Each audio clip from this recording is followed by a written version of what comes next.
all week I've been talking about the 4 different charities that we're raising money for, because all these sessions have been free. All the associates and everybody else has given their time for free, and I'm very grateful to them. And I've been talking about NHS Relief Project and The Big Issue and RSPB. They're great, and hopefully we've raised some money from them. But the one I want to focus on, and where I want to start this this conversation, is around Winston's Wish.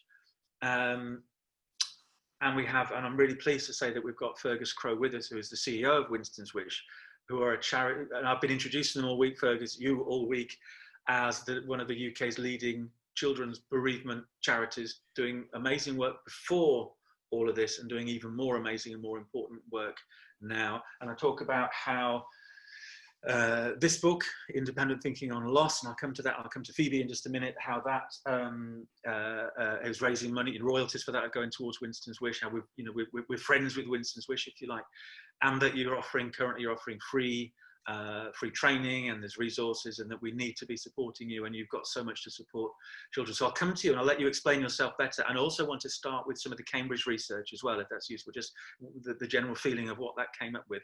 But let me introduce our other 2 guests. Julie Rees, Auntie Julie, we'll call her. She's an associate and a dear friend, a family friend for so long. Her school is an amazing school, is values-driven school, although that's just a fraction of the things that she does. She's writing a book for us at the moment called Stressless Headship, which is really being stretched. The idea that I can be ahead and I cannot be stressed. It's a school in a challenging socioeconomic area, dealing with rural poverty, and it is the most beautiful and lovely and wonderful school. And it has been sorely tested, those values, in recent times, due to a significant bereavement within the school. So that was one of the reasons I wanted Julie to come along and just talk a little bit about, as a head teacher, leading a school through bereavement, what happens in the immediate time, and then going on from that, but also how to stress-proof it through values and through care and through love and through relationships. And then this is my equivalent of Bring Your Daughter to Work Day.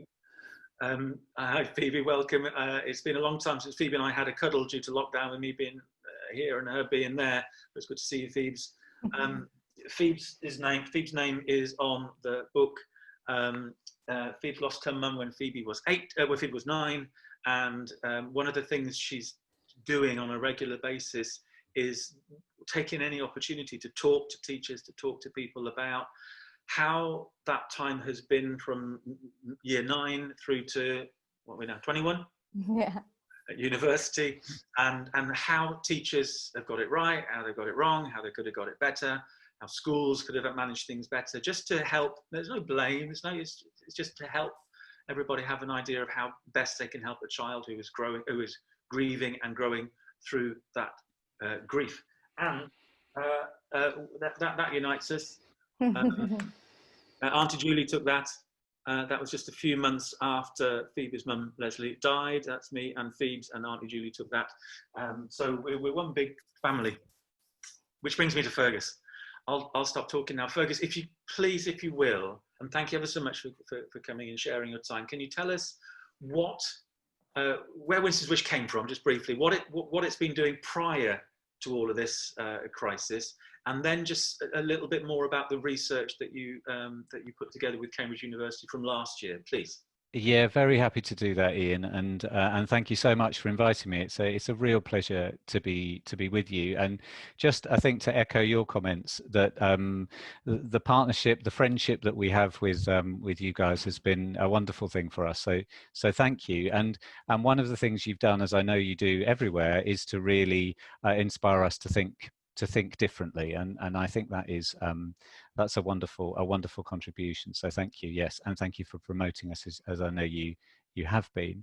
So Winston's Wish was actually the first child bereavement charity in the UK. So we started in 1992, and it still seems extraordinary to me that that's the case. You know, why weren't there child bereavement services before 1992? I don't know, but there might be some answers for us still, I think, in how difficult we find it to talk about death, and particularly how difficult we still find it to talk about death with children. And that's because it is difficult. So one of the things that our founder, Julie Stokes, did, I think, was to be a pioneering voice for children, for bereaved children. She and others since have often talked about children as the forgotten mourners, and we still worry a lot about that, and perhaps there's something for us at the moment around the current pandemic, which is a real concern for us in the sector, because we know the scale of what's happening is quite overwhelming, and one of the things we do need to make sure we don't do is allow children to become the forgotten mourners in that process. So Julie was a clinical psychologist, which does make us slightly different from other bereavement organisations, because she wasn't a bereaved parent, for example. She was a psychologist working in palliative care, and she noticed that nobody was talking to children when a parent was seriously ill. It seems very simple, but it's something she noticed, and she began to ask children about what they were feeling and what they wanted to know and what bits of the story they were missing out on. And so her work focused very, very early on those children's voices. And she identified something very powerful, which I think still holds true very much today, was that grief, of course, is very isolating. And for children in particular, it can feel particularly isolating. And her initial thought was, let's bring children together who've had this experience, and that in itself will be transformational. And she proved early on that that is the case, that actually stopping children being isolated in their grief is very, very powerful. But of course, she went further than that. So she went to the States on a Churchill Fellowship, and she studied the bereavement camps that they were running there at the time, particularly sort of American model. And she found those very powerful, and she brought that idea back to the UK, and she started running those in quite a small area of Gloucestershire at the time. And again, she found them very, very powerful. The reason we're called Winston's Wish is not because of a Winston that we know, but because of the Churchill Fellowship. So somebody said to her, why, wouldn't Winston Churchill be, wouldn't that be his wish that every child in the UK could have this experience? And she said, okay, yes, what a great idea. I'll call my organisation Winston's Wish. And actually, we still have a strong relationship with the Churchill family, which is lovely for us. So that's where we came from. So some real fundamental important things there. One, we need to talk about these things. Two, memory is very important for children, and in understanding what's happened and owning the story and owning the journey, we empower children to be able to make sense of a huge loss. And three, we're a community. We're people who've had an experience, and we can share that, and that can be very powerful, and that still holds true today. So what have we been doing in those 28 odd years up until now? Well, we've been providing services, a national helpline, a range of digital services, and lots of face-to-face support work. Yes, we still run some of the weekends, the residential weekends and groups that Julie pioneered, but more often than not now, we bring people together through more informal groups, but we do also do more in-depth work, and particularly we specialised over the years in traumatic death, so death by suicide, death by homicide. We run national programmes of work there, and that's very important to us because they're some of our most vulnerable children, and they really, really do need our support and our help. So that's what we've been doing in the service division, the service provision side, but also what we try and do as much of as we possibly can is to raise awareness of bereaved children's needs, because they are invisible very largely. There are 45,000 children a year, we think, who lose a parent or a sibling, and that is quite a significant number, probably one in every classroom in this country. They are there, we don't always see them. So by being seen ourselves, we draw attention to them, and that's really critical. And last year we supported about 17,000 children, which was a record number for us. And of course, always we want to do more. So that's where we've been. You're right, of course, yes, we released some research last year with the Faculty of Education at Cambridge, looking specifically at what the impact of bereavement is on childhood, and also on schools specifically. It's important to frame this because I'm a teacher by background. I started in teaching, and before I went into the children's voluntary sector, I worked in children's services too. And so I'm a big fan of the profession. I understand the value. I've been there. It's the hardest thing I've ever done, and it still means a great deal to me. I've been very, very impressed and quite moved by how the education sector has responded to what's happening now. And it has really reinforced for me the power of education and the fantastic work that our teachers do. The Cambridge research highlighted several key things. I'll run you through them quickly. One, for bereaved children, context really, really matters. So for many, many children, with some support, mostly from families or networks, they'll do really well. We need to provide that support. We mustn't leave them to it, but they can be okay. They can thrive in time. But actually, the context really can determine outcomes. So poverty, parental substance misuse, all of those things that we're used to talking about, all the ACEs that we often talk about, they really matter, and our responses have to be tuned in to the other factors in children's lives if we're to make the best for them. The risks of not doing that are significant. So bereaved children can be statistically much more likely to experience mental health problems later in life. It can impact on educational attainment and attendance, as we know. There are a range of outcomes which we worry a lot about for children if we don't give them the support that they need. What we do know, of course, is that teachers make a massive difference too. They make a huge difference, and that teachers really, really want to help. They recognize and understand why this is important for children. But they also tell us that it's not easy, which it isn't. And they also tell us that sometimes the system that they're in doesn't help. So we know the pressures that schools are under, and the balance of focus, pastoral side, thinking about children's well-being, their wider support, and of course the drive around educational attainment and achievement. Sometimes teachers are saying to us, we don't quite know how we're going to balance these responsibilities, and that's an issue for us.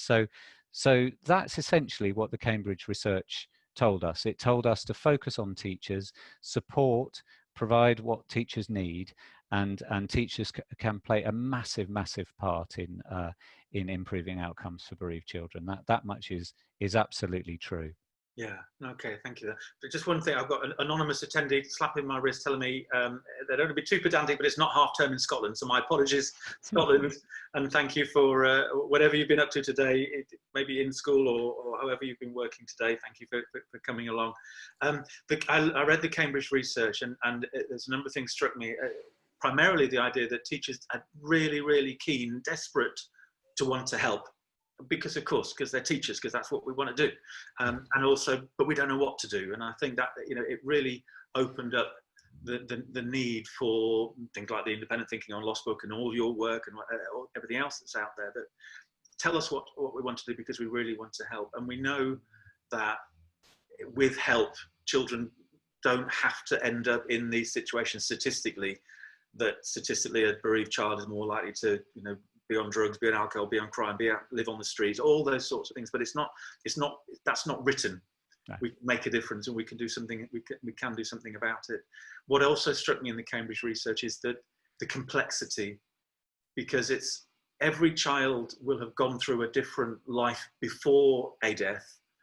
Each death has its different implications, the sort of death, and you talked about traumatic death, homicide, and suicide, and that has an impact on how best to try and provide the support for the child in it. So there's a complexity there which might put people off, but it shouldn't. It just means that we come back to where you started, which is you listen to the child, and the child has got so much to be able to tell you about what they might need on a day-to-day basis. If I come to Phoebe, would this idea of being listened to, Phoebe, how does that sort of resonate with your experiences right from 9 years old?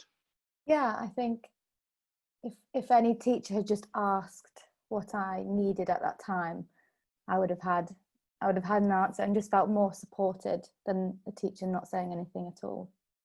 Yeah. And did some teachers ask?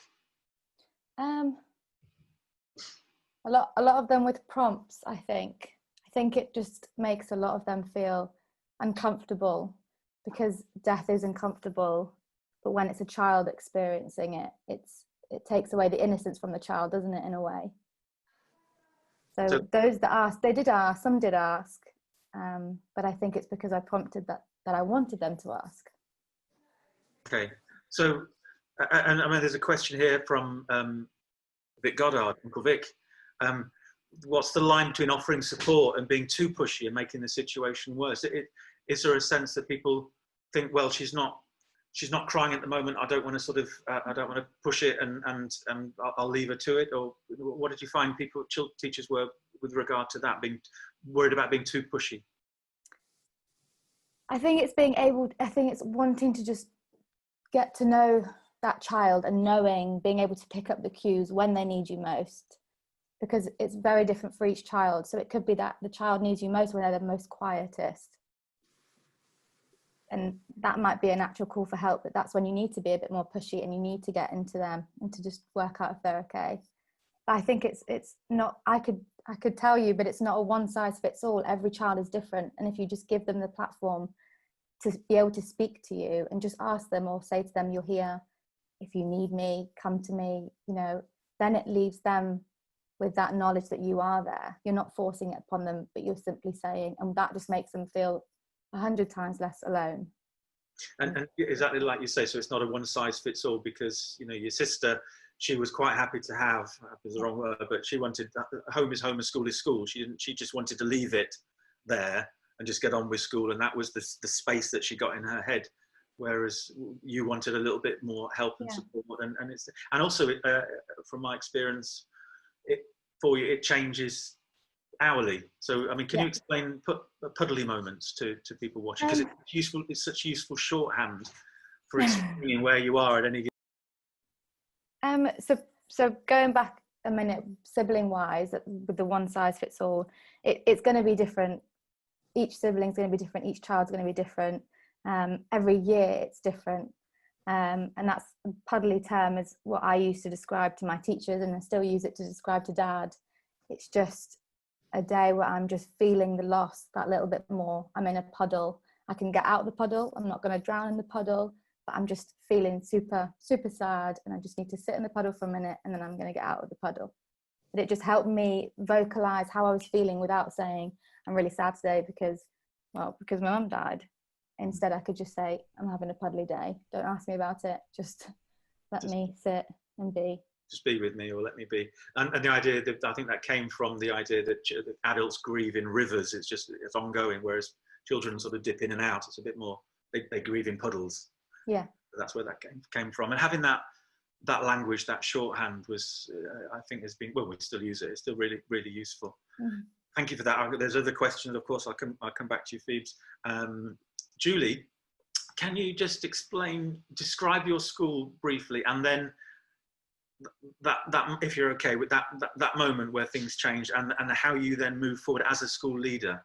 Is that okay? Yeah, okay. So I'm head teacher of Ledbury Primary School, and Fergus, I think Phoebe and Ian have all been to my school. So it's a 2-form entry school with a large nursery. It's what I call a truly comprehensive primary, and it's a beautiful school. I've been head there for 14 years. We've got a wonderful community, and we're a values-based school. So everything we do is through our values, and the main part of that is our relationships with each other. Everything we build on, we put relationships at the heart of what we do. And every decision we make, the question we always ask is, what is the purpose of that? How is that going to help? How is that going to help our pupils absolutely flourish? To me, I want every child in my school to flourish and leave that school with what I call the 3 R's, which are resilience, respect and responsibility, under the umbrella, of course, of being happy and safe. And that's what we aim to achieve at our school. We're not focused on academic outcomes, but because of what we do, we get good academic outcomes, but that's not the driver. Mm. So what happened is we have a very close community, wonderful staff. I have 68 people who work in my school, and I love each and every one of them. I wouldn't want to lose any of them. But I did. Last January 2019, I was teaching PE on a Friday afternoon. My passion is teaching PE to year 6. And my deputy at the time, Jill, came in to tell me that she was leaving at 3:15 on the dot for her second family Christmas. And we were laughing about how it was the end of January and what was that going to feel like. And she was looking forward to seeing her step-grandson and her extended family. And then I went off for my weekend, and Sunday morning I received a phone call from Jill's son, Tom, and he phoned, he said, "Julie, I'm just phoning about Mum." And my response was, "Oh my goodness, you know, is it your grandparents?" I knew that Mum's, Jill's parents were elderly, and he said, "No, Julie, it's Mum, she's been killed in a car crash." And at that moment, my whole world just spun upside down, because Jill was not only, you know, deputy, she was a best friend, she was incredible. And we'd worked side by side for almost 11 years. And to think that I'd lost somebody so suddenly was just devastating. And I say it every time I talk about it, the worst thing was, although we'd laughed on Friday, I wasn't able to tell her how much I loved her, how much I respected her, how much value she brought to me personally and professionally. And that's my biggest regret. And everybody says, well, she will have known that, Julie. But my message to everybody is just tell everybody every day how much you love them. Do not ever hesitate to pour your feelings out. And when we can hug each other, make sure that hug is extra tight. Use both hands, but always hug with both hands. Yeah. Hug with both hands, yeah. But after COVID, we'll come back to that in a little while. But yeah, hug with both hands and say goodbye properly. Totally.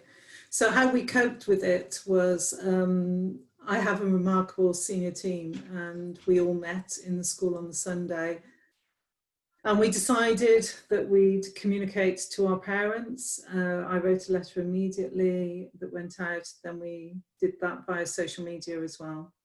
And on the Monday, we were greeting every child, every parent outside. But we decided not to hold a large school assembly on the Monday.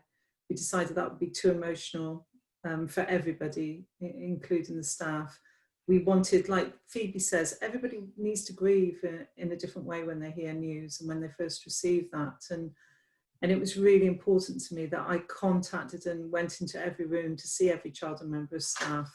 And then on the Tuesday, we gathered together. And by that point, we were able to start talking about Jill's fabulous memories. We called it a Smile for Mrs. Evans assembly. And that's when our grieving really started to open up. Yeah, okay. You talked about sort of music and dance. You sort of went creative as a way of expressing that love and that grief and that bereavement. What can you give me? We had a wonderful memorial service for Jill about 2 months after her funeral with her family.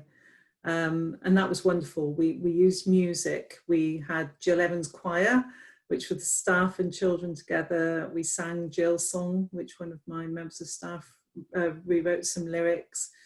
We wore red, pink and orange at her funeral, because at the memorial service, because those were the colours she loved. We had dance at that service. It was just a true celebration of somebody so wonderful. And I wanted the children in the school to celebrate what Jill had achieved. It was a very sad time, and you know, we wrote in the bereavement books, and we spoke to the family, and we have a memorial garden, but we continue to celebrate what Jill was to us. And we changed WWJD into what would Jill do when we were trying to make decisions. So she's always there. She's always there on our shoulder, even now. I mean, particularly in this COVID crisis, because she was our health and safety lady. So we're always saying, what would Jill make us do here? But it's the shock. It's the shock when you lose people so suddenly.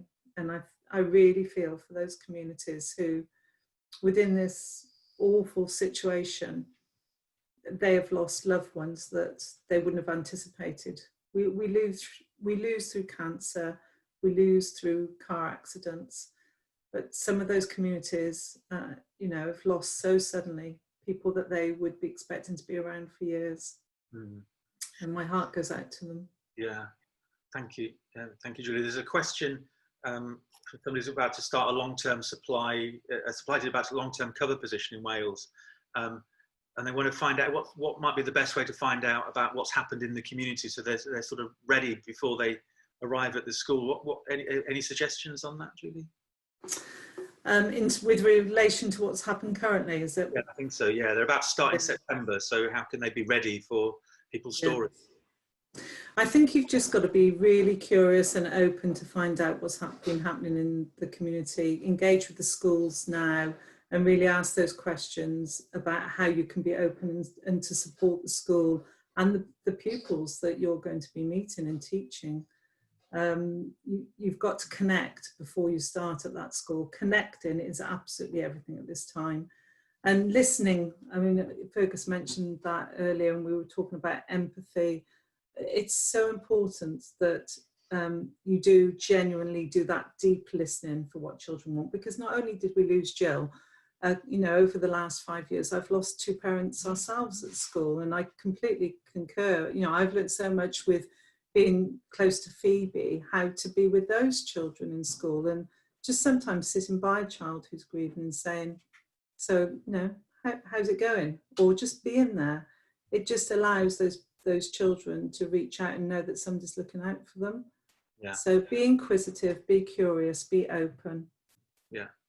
Yeah. No, that and it's not, don't be afraid to have a conversation about death and grief. And that's why, and I know, and Phoebe's part of this as well, that have the conversation, talk, use the word, don't be scared of it. And people, and in my experience, people like to talk about the person who has gone, because if they're talking about the person who has gone, that person hasn't gone. So don't think it's not about, it's that you can't talk about loss, death, bereavement, and their name, if you like. Phoebe, going back to your schooling, and I know we've sort of moved around for various reasons, in various schools, in various countries, which has been exciting, challenging in all sorts of ways as well. What times did schools inadvertently get it wrong? And I'm saying, again, not to blame, but just so that we can learn how they trip themselves up sometimes. What sort of things didn't they do right for you?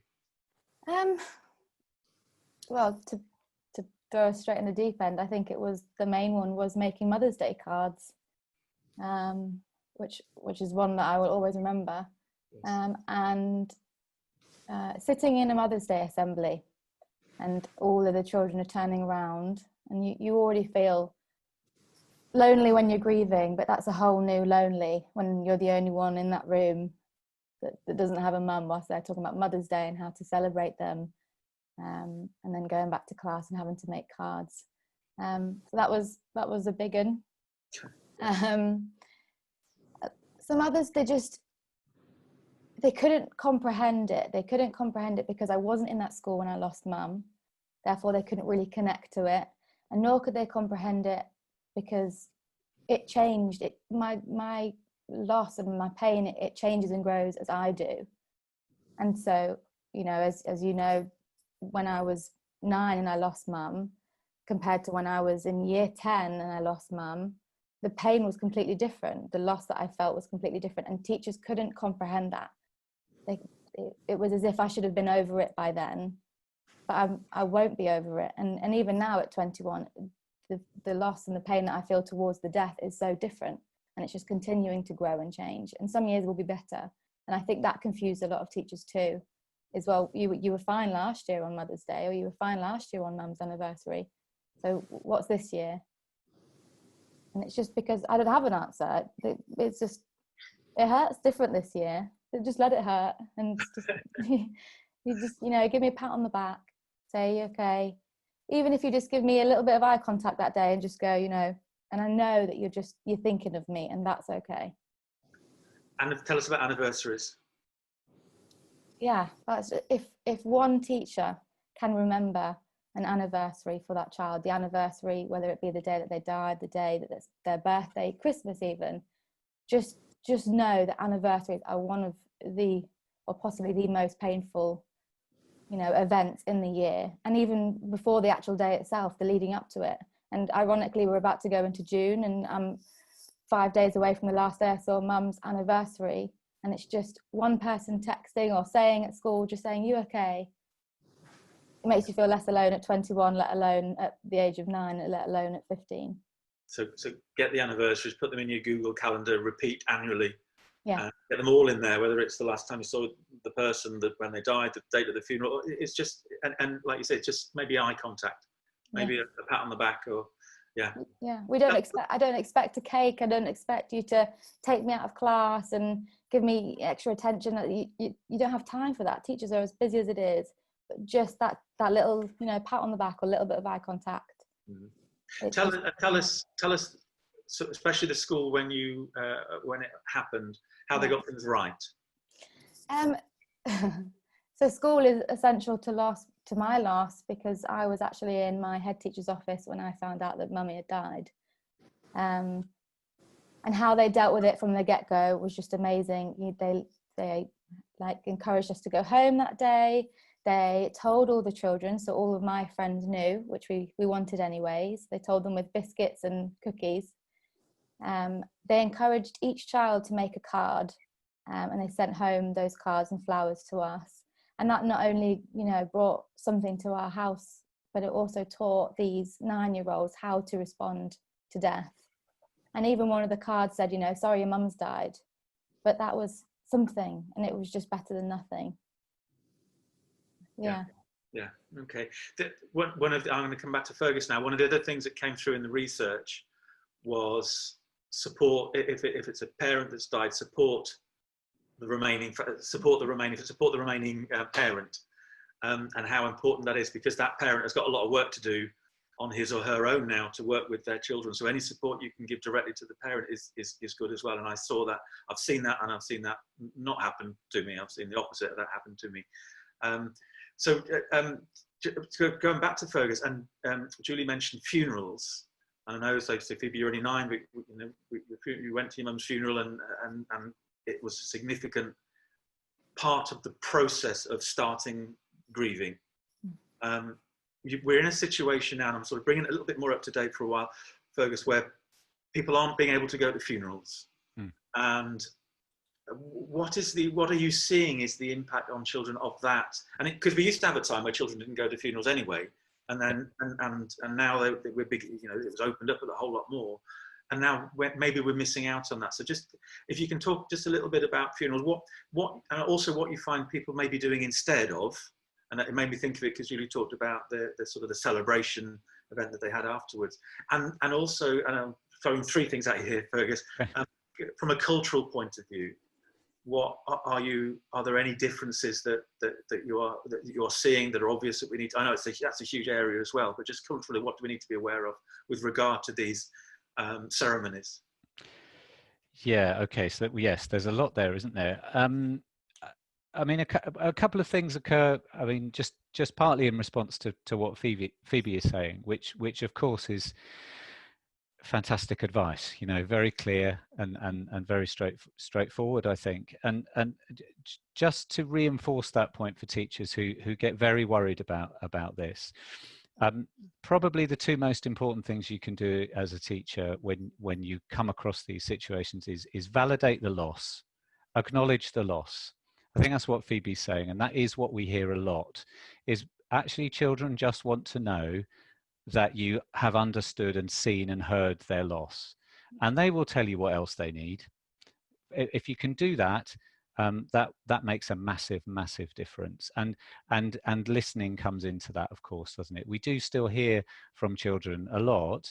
The biggest thing that's ever happened to me in my life has just happened. I went back to school and nobody mentioned it. We know why that's a difficult conversation to have, but again, we often say, you know what, the worst's already happened. You're not going to make it any worse. Really, be reassured by that. And what Phoebe's saying is, do the simple things well, the things you do in your class, in your school every day, the care that you give to your children. Do that stuff. You don't have to worry about that, but know when to get help. Those are the 2 things I would say there. On funerals, yes. I mean, generally our advice is twofold. if you feel it's appropriate and it works for you as a family and you can support it, then it's generally really beneficial for children to be involved at some level in those important ceremonies and rituals. Saying goodbye is really, really important. But we always make sure that we leave that to the family to make the final decision. And it doesn't work for everybody. And there are some cultural traditions in which that is. There are lots of different ways of looking at these things. Yes, you're right. What we're seeing at the moment, obviously, is that people can't attend funerals. I have to say, Ian, that probably what we're seeing more of because of that is adult grief. So what I'm hearing is a lot of the contact that we're having at the moment is with adults who are very distressed by the grief that they're experiencing.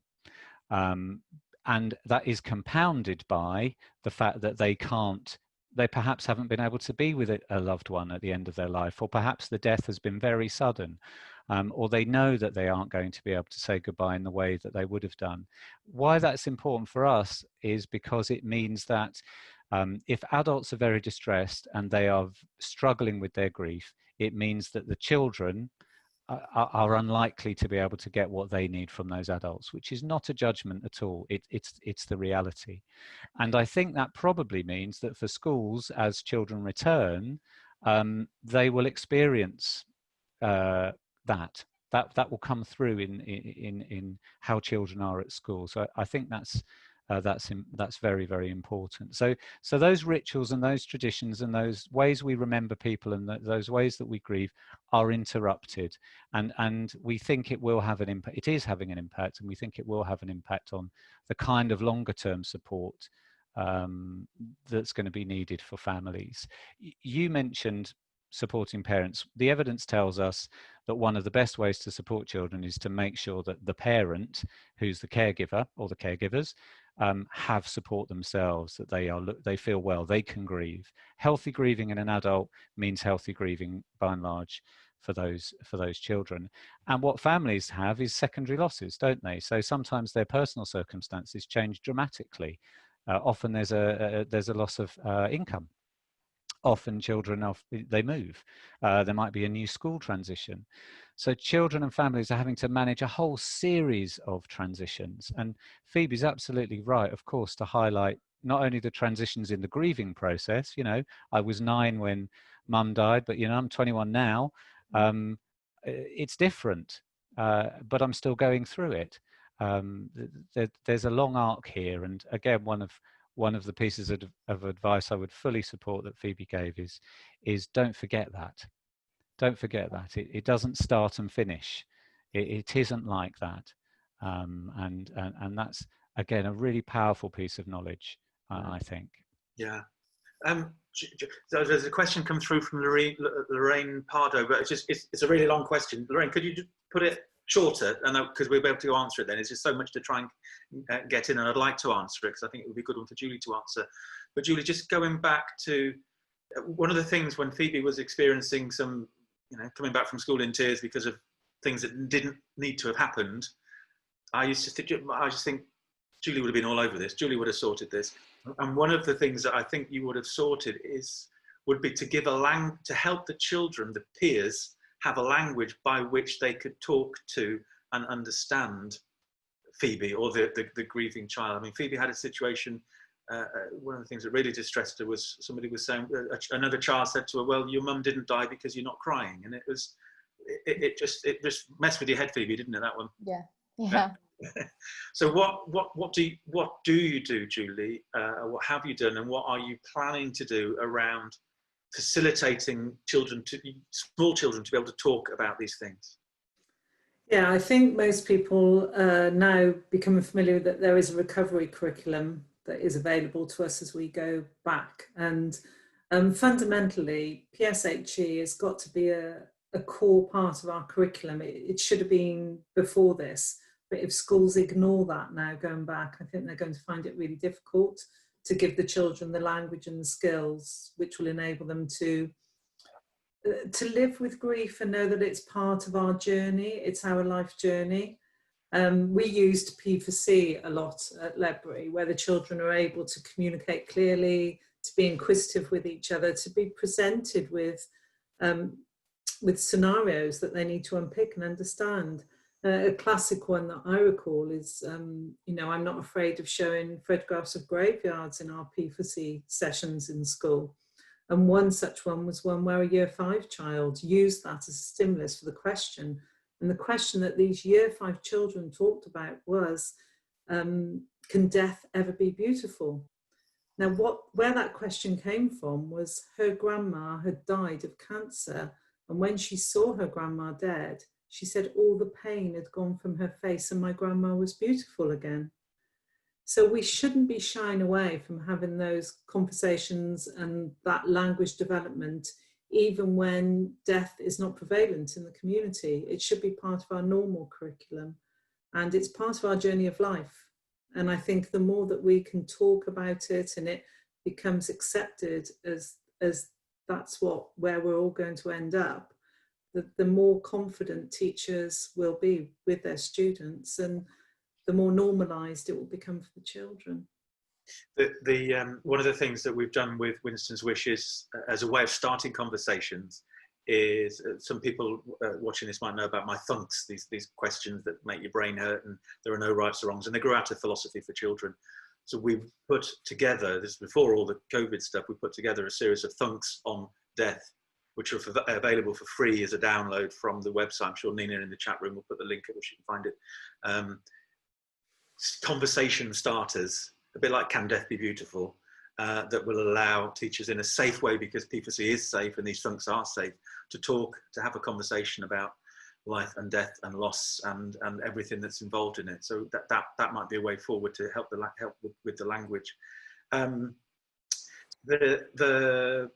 Can you just explain, Fergus, now, and then Phoebe, I want you to talk about coochie corners in just a minute. But Fergus, can you tell what is on offer now, specifically for teachers who need help and have come to you, Fergus? Yeah, well, as I said at the beginning, Ian, you know, we've been really so strongly encouraged by the number of teachers who have come to us, and it's quite clear to us that teachers are really thinking these issues through. So that's been just amazing to see. We in the last week or so, we've issued some guidance on school policies around bereavement policies, and with an exemplar, and we did that with the National Association of Head Teachers, with NAHT, because we felt it was a really important time to be giving schools some additional information about how perhaps to think about structuring responses as they prepare to go back. So that's one thing that we've done more of. You mentioned the free training. We've had a huge uptake on that. We're not the only ones, of course, who provide that, but there's great information out there that's simple and straightforward. Absolutely, if you're thinking about these issues, I of course highly recommend that you go to our training, because it will take you through really what you need to know. Julie mentioned PSHE, and I agree completely, absolutely right. You know, the curriculum is there's such a rich space for exploring these issues. You know, as a former English teacher, of course, you know, so much of what I remember doing and teaching was matters of life and death, and complex difficulties and emotions and all of those things. So the curriculum is such an amazing place to explore those issues appropriately with children. We're actually in the middle of developing a new suite of PSHE resources, which I hope will be ready quite soon. But Julie, I think, is talking in a sense there about grief literacy, and we've talked about this as a sector a little bit, actually. That we need to be able to develop this language, because it's language we will need at some point. We will all need to be able to talk about death at some points in our lives. Let's help children develop a grief literacy now. That means they can support each other better, but that's a lifelong journey of learning. So I guess thinking about policy, thinking about professional development and training, and as I say, knowing where to get help. Of course, Winston's Wish has a website. We have a helpline. Our helpline, about half our calls to our helpline are from professionals. Lots of teachers call that. We have a live chat service as well. Ask any questions you like. It's open and available. So so please do come. You know, it's really, really important to know when to ask. Last time I was in your offices, I sort of spent a little bit of time in the call centre, and the plan was, before all this kicked off, that I was going to go back and just sit in the corner. It was incredibly powerful, incredibly triggering, I must say, but incredibly powerful, the conversations that were going on, and I mean, at least one of them, you could tell that it was the child who was the one who was ringing and getting the support from your amazing team. And that's just, when is that open, that call, that your call centre? So that's open, normal kind of working hours, 9 to 5. That's available. So Right. So plenty of capacity there to help. Okay, I'm assuming Nina will have put that number in, but the link to the website there as well. And there's the text facility, which you link with another organisation for that, but that's 24 hours, isn't it? Yeah, that's right. We have a crisis text service, which is run through in partnership with the Royal Foundation. So that links through. That's really for, yeah, absolutely, as it says, for people really feeling distress through grief. And that's a de-escalation service that's incredibly helpful as well. And of course, lots of content on our website, video content, written content, plenty there for people to sift through and digest. Yeah, and you're on Instagram and Twitter and all of the usual social media channels. Please, yeah, do follow us there. Yeah, that's great. Thank you for that.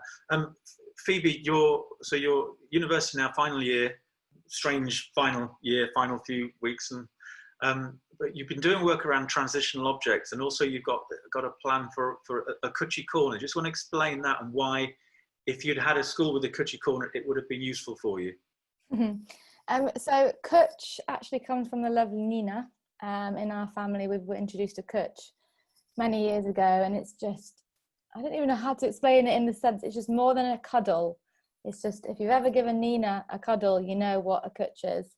And that's something that's just gotten me through a lot of puddly days, especially Cutchy blankets, which is where I then put the idea into thinking, if I had a place in school where I could have just removed myself on a puddly day, just for 5 minutes, half an hour, something like that, that was just full of Cutchy things, so full of, you know, comfy weighted blankets, you know, lots of like grounding cards that help you kind of think about how you feel, and then you get calm and you can go back to class. If I just had a corner where I could do that peacefully, I think it would have just helped. And I want to implement that in schools as a means of just giving children their own little corner just to breathe and bereave. Okay, so and how long we've got 6 minutes left. I want to come to Julie's Cutchy school dog in just a minute, very briefly. But questions just come in from Sam Williams. As an English teacher too, what advice would you give us when topics relating to death occur? Sometimes these topics are even asked about during exam situations. What advice do you wish staff and students knew? So with regard to the trigger subjects, Phoebe, what do you think? I don't think you should, you know, completely shelter the child from it, because they've already been through it. Therefore, hiding us from that topic isn't doing anything. I think you need to speak to them. I think you need to be open. I think this is where, you know, we need to just be human. Take away the separation between teacher and child. Just be human, and just, you know, let them know what's coming up. Explain, let them know if they kind of want to read ahead and know what's coming, in the sense of how you're going to deal with the class and the lesson. Just be human. Just speak to us. Let us know what's coming up. Don't keep it as a surprise. Don't shelter us from it and say you need to leave for this lesson. It probably isn't good for you, because we've been through the worst bit. We've been through it. And also there's the idea, and I know this was one of the first times I came across Winston's Wish, with a little card that you could just give to the teacher that says, I'm just taking a moment, and you can leave the lesson. You're not going to run off. Everything's safe. You might go to the Cutchy Corner, or might go and sit somewhere, and then you will come back. But that that it's okay just to take a moment and leave the lesson in a way where it's not becoming an issue. And for those, I think, one argument could be, but you could be, you know, missing out on valuable learning time. But if you give me that 10 minutes, that half an hour just to gather myself, then I'll have a whole better day learning wise than if I try and stay in that class and don't have that space to just breathe for a minute and just try and continue. Thank you, Phoebes.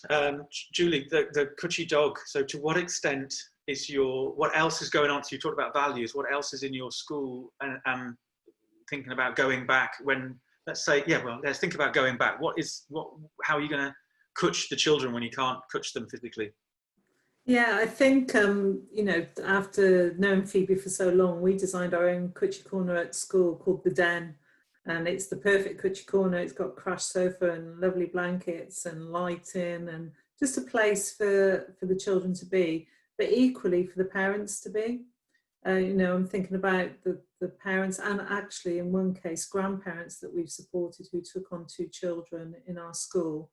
This is a place where we can take them when they need to just have some time with us. And certainly after Jill died as well, we have parents coming in on a Monday morning just to sometimes just talk about how their weekend has been, and that's continued since Jill's died. So that sense of community is so important, to have a place in your school, no matter how small it is, that is just their comfortable place for somebody to go and have that Cutchy time. But we also have the wonderful school dog, Bailey, the Labradoodle, who's just transformed how the children can relax and just be, and he brings so much emotional warmth to the school, both with staff and children, and trust, really. He brings a trust. And, you know, some of our children who are perhaps a little bit trickier, we call them our little tricky children, they'll talk and offload to Bailey and engage with Bailey far easier than they will with any of the adults in school. So I'd recommend people going to have a look at a dog, but make sure you go through a trained charity or a trained organisation. We use Dogs Helping Kids, and that's been phenomenal.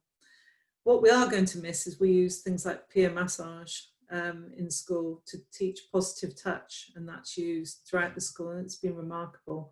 But we won't be able to do that now, but instead we'll be able to do yoga. We're a mindfulness school as well, and that's been really powerful, and that will be a tool that we'll take forward when we go back to school.